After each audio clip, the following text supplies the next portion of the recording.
Welcome to Karma Chronicles. Please like the video and subscribe. Let's begin. It was just past noon, the sun beating down on the back of my neck like it was pissed off at me personally. I was out in the middle of nowhere, Body, California, helping manage a volunteer crew rebuilding homes after last summer's wildfires. Dust in the air, the smell of scorched wood still clinging to the dirt, even months later.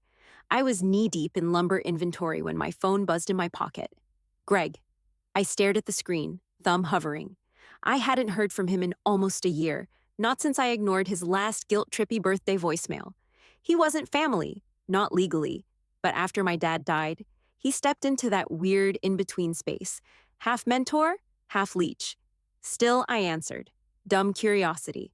"Hey, kiddo," he said, way too cheerful. "Good news. Sold the warehouse lot. Finally." My stomach dropped so fast I thought I was gonna puke. "What are you talking about?" I snapped. "You sold my property?" He chuckled like I was being cute. "That place was falling apart. You've been dragging your feet for years. I found a buyer who wasn't scared of a little asbestos. Win-win." I stepped away from the crew, heart racing.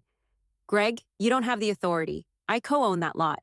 "Technically, it was under my management, remember? I was just freeing you of some dead weight. You've got bigger things to focus on out there, don't you?" He said, all smooth and smug, like he'd done me a damn favor. "Don't pull this," I said through my teeth. "That's not your call. Come on, you should be thanking me. You've always been sentimental about that dump." I hung up. I didn't yell, didn't scream, just ended the call. My hand was shaking. He had no clue. None. Lila and I owned that lot together. Signed the papers ourselves back in 2019. It was supposed to be our long shot, our art studio dream. I'd been fixing it up every spare weekend I got. Patching the roof, clearing out junk, sketching murals on the inside walls with my dad's old brushes. Greg had never lifted a finger. He never even asked why I cared about the place. But now he'd sold it behind my back like it was a useless relic in his attic. I took a deep breath, turned to the foreman, and said, "I gotta step away for the rest of the day. Emergency back home." I didn't wait for a response. I was already dialing Lila. "Quick note, before we start, how's your day going and where are you joining from?" Lila answered on the second ring. "Hey, you okay?" "No," I said, pacing behind a stack of pallets. "Greg just told me he sold the warehouse lot." There was a beat of silence. Then, "Wait, what?" "Yeah, just casually mentioned it like he was doing me a damn favor." "You've got to be kidding me." Her voice dropped into that familiar tone, half fury, half disgust. "I mean, I knew he was a manipulative ass, but this is bold, even for him. He didn't even ask. Just said it was dead weight, and I should be thanking him. Please tell me you reminded him he doesn't own it." "Of course I did," I said. "I told him he had no right, but I need you to dig up the paperwork, just to be sure. The co-ownership agreement, the deed, everything." "I've got it in my filing cabinet," she said, already rustling through something on her end. "I'll pull it tonight." "Also," I added, jaw tight, "can you send it to your friend, the lawyer?" "Cam? Yeah, definitely. I'll text him now. He owes me." I finally stopped pacing. My boots were grinding ash into the gravel. I don't think he actually pulled it off, but if he forged something, I want to know before I drive back there and lose my mind. Lila was quiet for a second. Then, "We'll figure it out. There's no way he could have sold it without both our signatures unless he did something seriously illegal." Which wouldn't surprise me one bit. We hung up with a plan. She'd email me scans by morning. Cam would look it over, and I'd figure out how fast I could get off this site without screwing over the volunteers. That night, after the crew turned in, I sat on the edge of my cot in the makeshift trailer we used for brakes and gear storage. The wind outside kicked up dry sand that tapped against the aluminum walls like tiny claws. I pulled out my journal, the one I kept for plans, sketches, reminders. Stuff I didn't want clogging my phone. I flipped past scribbles about the rebuild project and found the page I'd drawn when I first saw the lot. It had been 4 years ago, late spring. I'd been driving around the outer edge of the city, just needing to get away. The lot was overgrown, tucked between a shuttered body shop and a boarded-up laundromat. Ivy had crawled halfway up the side. There was a rusted metal awning collapsed in the back. Everyone else saw junk. I saw a blank canvas. Greg had called it a waste of time, said I'd regret sinking money into it. But I didn't ask him. I pooled what I had, and Lila matched me.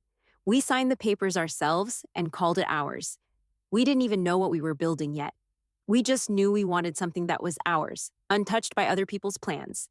I stared at that sketch, a rough outline of the front entrance, scrawled notes about window frames and lighting. No way in hell was I letting Greg steal this. By midnight, I had a plan. I'd finish out the week on site, hand things over to the project lead, and head back to the city. If Greg wanted a fight, fine. I had more than anger, I had facts. 4 days later, I was back in the city, running on caffeine, dust, and rage. Lila and I met at this corner coffee shop we used to go to in college. Grimy little place near Lincoln and 3rd, with chipped tables and a barista who always looked annoyed to be alive. We grabbed a table near the window and spread everything out. 2 manila folders, one from her, one from me. She pulled out the co-ownership agreement first. Original signatures, dated, notarized, no wiggle room. He'd have to be an idiot to think he could sell without this, she said, sliding it toward me. Or arrogant enough to think we wouldn't notice, I said, flipping through my copy of the deed. Everything lined up. Our names, the parcel number, the stamp from the county clerk. Solid. Then came his contract, the one he'd used to make the fake sale. Lila held it like it smelled. Where did you even get this? Cam found it in the county system, flagged but not filed. Looks like someone tried to submit it, then pulled it back. We scanned it together. It had Greg's name and signature and some guy named Dale Conrad listed as the buyer, but Lila's signature line, completely blank. The notary seal was smudged, barely legible, and the document looked like it was printed from a free template site. This is garbage, she said, pointing to the forged clause. It's incomplete. They didn't even list your portion of ownership correctly. Greg probably thought no one would look twice, or maybe he figured Dale wouldn't ask questions. I pulled out my laptop, logged into the county's public access system, and checked the property file. Still showed us both as owners, no change in title. So it didn't go through, I said. Not officially. But if he took money under the table, we stared at each other. Lila leaned back in her chair. Okay, so 2 options. We confront him head on, or we go straight to legal, no warning. I'm thinking both, I said. Start the paper trail, then put him on notice. A server came by, asked if we needed anything. I shook my head. Lila ordered a refill, then looked at me with this half smile I knew too well. You're not gonna let this go. Not a chance. That night, back at my apartment, I turned off the lights, lit a candle on the counter, and dumped everything from the coffee shop onto the floor. I went through it again, this time slower, highlighting parts of the forged doc, screenshotting our county records, saving every message Greg had ever sent me that so much as hinted at the lot. Then, just past midnight, my phone buzzed. Greg, text, hope you're enjoying your freedom. No need to thank me. I stared at it. No punctuation except the period. So smug I could hear his voice in it. My hands were ice. You know that moment when something inside you just clicks? Like, okay, game on. He'd used my dad's death like a leverage point for years. Thought I'd always cave, let it slide, but not this time. This time, I had receipts, and I was going to bury him with them. 2 days later, I heard a knock at my apartment door. Not the casual kind either. It was heavy, sharp, like whoever was out there thought they owned the place. I already knew. I opened it, and there was Greg, standing in his usual too-tight polo and smug grin, like he was about to sell me a used car. Hey, kiddo, he said, stepping past me without waiting. Nice place. Cozy. Get to the point, I said, shutting the door behind him. He plopped down on my couch, spread out like he'd been invited. All right, don't get all stiff. I came to clear things up. That warehouse deal, it's not as dramatic as you're making it. My arms crossed automatically. You mean the property you don't own? The one you tried to sell without Lila's signature? He waved his hand like I was being unreasonable. Borrowed, that's all. I was in a jam, needed some quick cash. Figured no harm done. You weren't even using it. I stepped closer, jaw tight. You didn't borrow anything. You forged a contract. Forged? Come on, he scoffed. I kept it simple. You should be grateful. After everything I did for you when your dad passed, this is how you treat me? There it was, the line he always used to yank my chain. He leaned forward, eyes narrowing. You wouldn't have made it through those first years without me. I paid bills, I handled the estate. You think you'd even have that lot if it weren't for me? I felt heat rise in my chest, but I didn't flinch. You didn't do it for me. You did it for yourself. And you don't get to use my dad's death as a blank check forever. His face twisted. Ungrateful, that's what you are. I step in when your whole world falls apart, and now you're threatening me over a pile of bricks? I leaned down, eyes level with his. My voice dropped. We have the paperwork. Your so-called sale is worthless. And if you keep pushing this, I'll go to the police. For the first time, he blinked. His mouth opened, then shut. I didn't move, didn't back off. Just stared until he shifted uncomfortably on the couch. You wouldn't, he muttered. Try me. That shut him up. He grabbed his jacket off the armrest and stood so fast the cushions bounced. He muttered something under his breath, then stormed out, slamming the door hard enough to rattle the picture frames on the wall.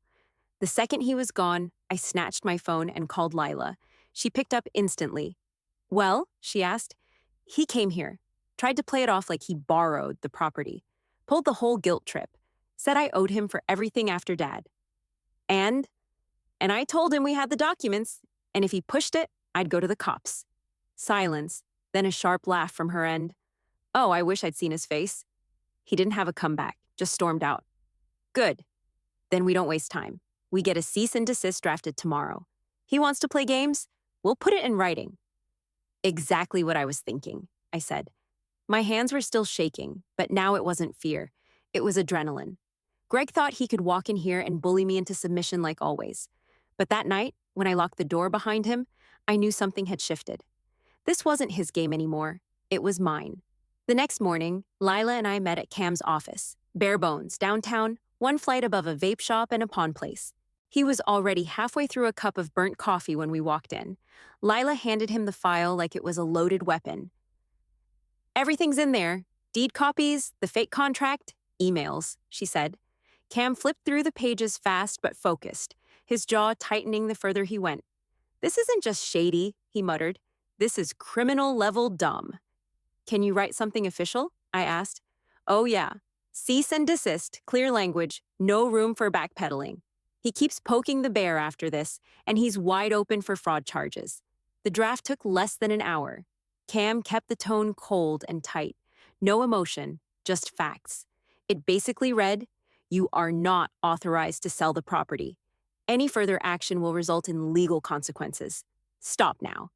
I sent it to my email, saved the PDF twice, then turned my focus to the one person we hadn't talked to yet, the real estate agent.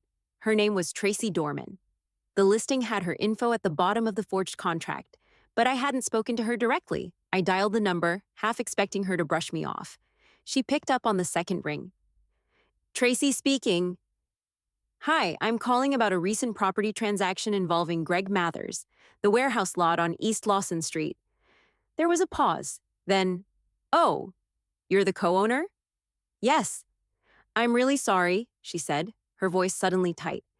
I didn't realize there was a second party involved. I flagged the contract when I saw only Greg's signature. That's why the sale hasn't gone through yet. The buyer's holding payment. So you didn't know it was a shared property? No clue. Greg told me it was his. Said he inherited it and was just finally getting around to offloading it. My stomach clenched. Did you see any documentation from him? He gave me a deed, obviously altered now that I know what to look for, and said his lawyer would handle the rest.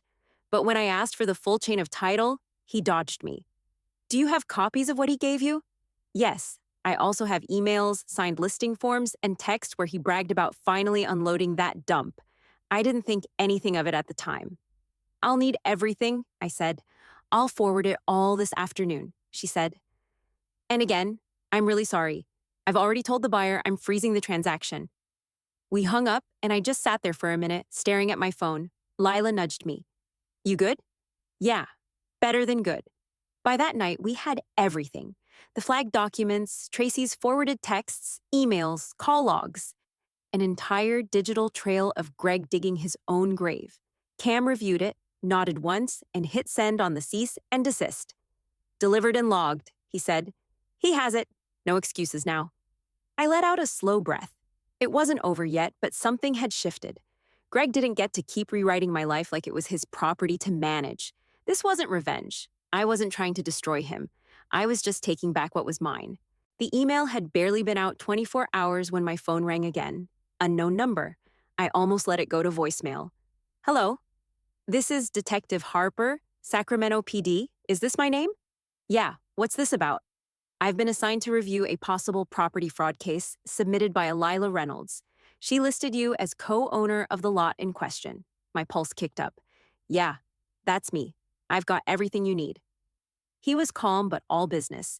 Said the paperwork Lila submitted already gave him a clear path. Titles, deed, forged documents, but he needed confirmation and supporting evidence. Can you email me any direct messages or communication from the alleged seller? He asked. I've got texts, emails, even a call log. I can send it all. Also, he added, we spoke to the real estate agent. She confirmed she was misled. Said the buyer hasn't completed payment because she put the deal on hold. Good, I said, because the sale never should have gotten that far. He asked a few more questions, then gave me an official case number, told me the investigation was now open. It didn't feel real until I hit send on the email to his department. 40 plus attachments, labeled and sorted.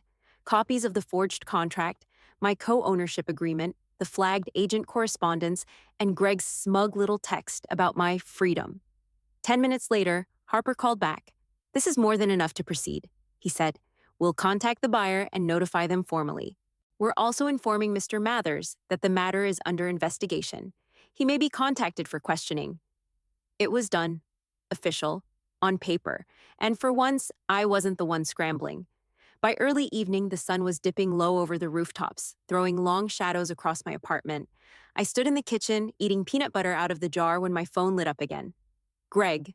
I let it ring once, twice, then picked up. You've ruined me. His voice was raw.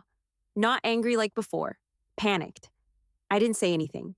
Just let the silence stretch. You went to the cops, he said, voice cracking. You brought the goddamn law into this? You forged a sale, Greg. I had no choice, he shouted. You don't know what I was dealing with. That property was just sitting there. You didn't own it. I made that place what it was. You wouldn't even have it if I didn't. I cut him off. You did this to yourself. You think this makes you strong? He spat. You think your dad would be proud of this? I didn't even blink. He'd be proud I finally stopped letting you push me around. Silence. Heavy. Then he hung up. I stared at my reflection in the black screen of my phone, hands steady, heart calm for the first time in weeks. Greg was officially on the hook, and I was done playing defense. The next morning, Harper called again. His tone was clipped but clear. The buyer officially canceled the deal, he said. They're pulling all funds and stepping away from anything connected to Greg Mathers. No threats, no lawsuits. Just gone. I nodded even though he couldn't see me.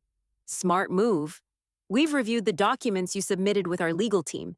Based on the forged contract, misrepresentation to the agent, and co-ownership proof, we're moving forward with fraud charges. I let that settle for a second. Not because I was surprised, but because it felt heavier hearing it out loud. Will you be pressing charges? Harper asked. It's your call. There it was, the fork in the road. I looked down at the mess still spread across my kitchen table. Highlighted pages, my dad's name on the original deed, the smudged signature Greg tried to pass off as legit.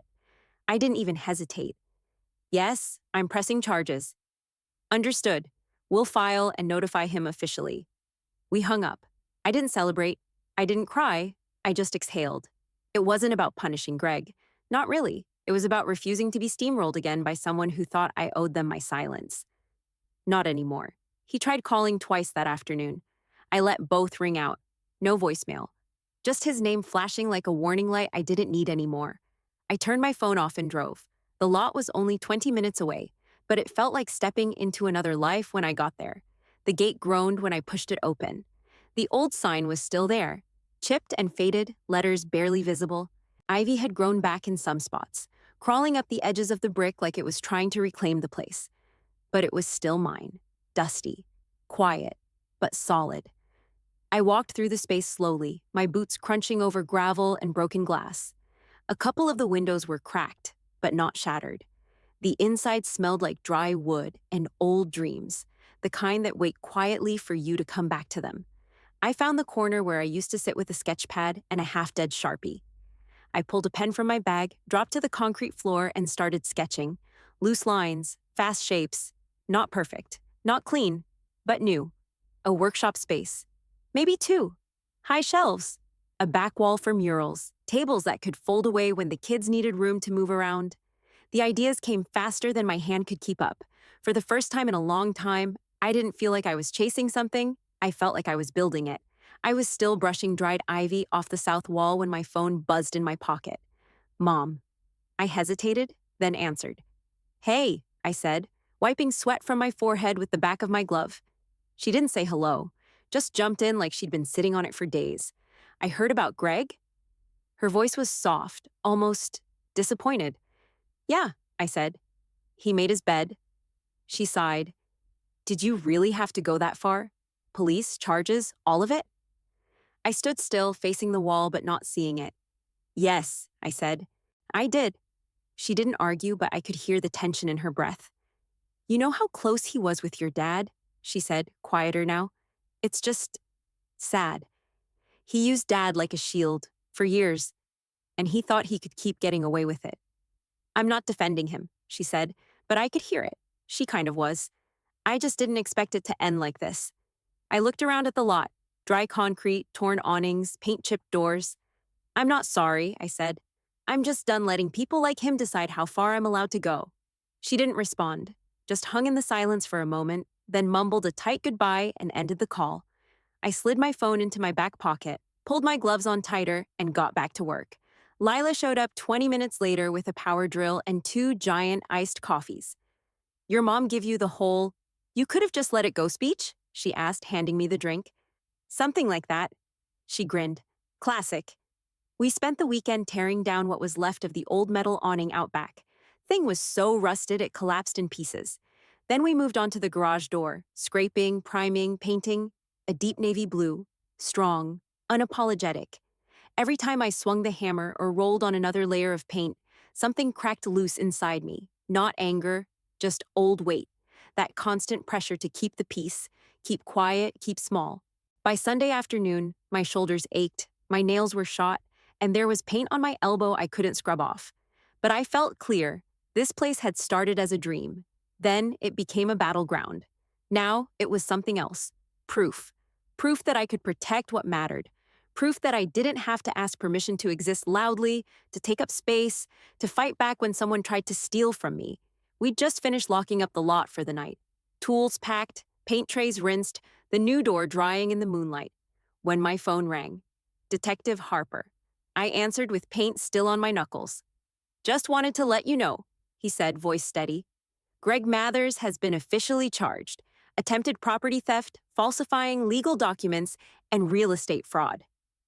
I didn't say anything right away. My mouth was open, but my brain was still catching up. He'll need to appear in court, Harper went on. DA says the evidence is solid. Should be straightforward. I finally found my voice. Okay, thank you. I hung up and stared out at the lot, the streetlight catching flecks of navy blue on the garage door. Greg was actually going to have to answer for what he did, not explain it away. Not guilt-trip his way out, not pin it on me or hide behind my dad's name. For the first time in years, I didn't feel like I was dragging 100 pounds of history behind me. Later that night, Lila and I sat on the roof of her apartment downtown. A couple cheap whiskey sours sweating in our hands, the skyline glowing behind us. The air was warm, but the breeze helped.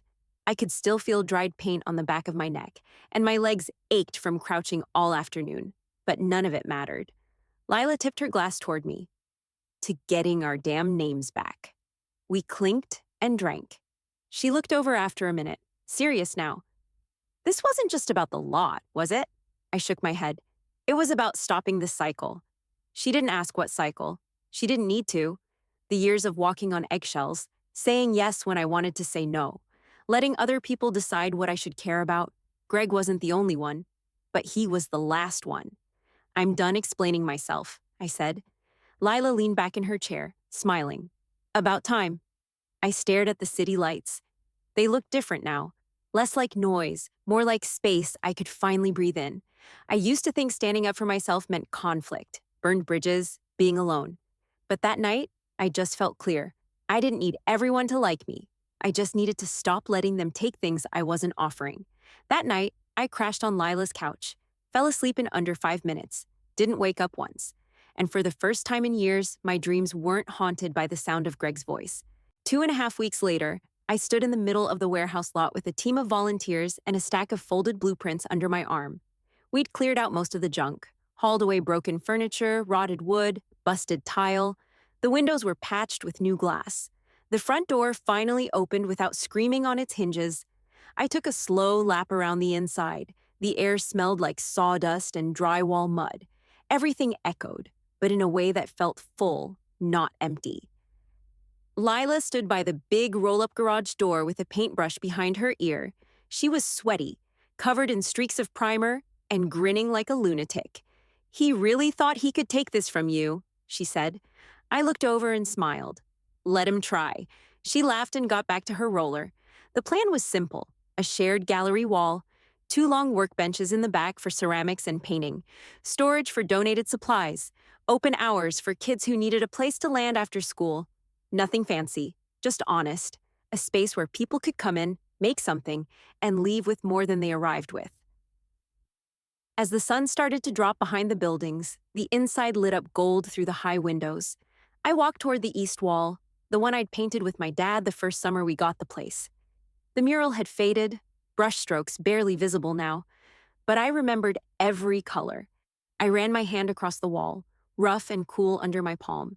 He was here, not in a ghost way, just in the bones of the place. The calm way he moved, the way he always let me take the lead, even when I didn't know I was. Greg's shadow didn't reach here anymore. That door was closed. I didn't need to erase what happened. I just didn't have to carry it with me now. I turned back toward the center of the room. The volunteers were laughing, dragging in folding tables, rolling out drop cloths. The building wasn't finished, not even close. But it was mine. And this time, it would be built on my terms.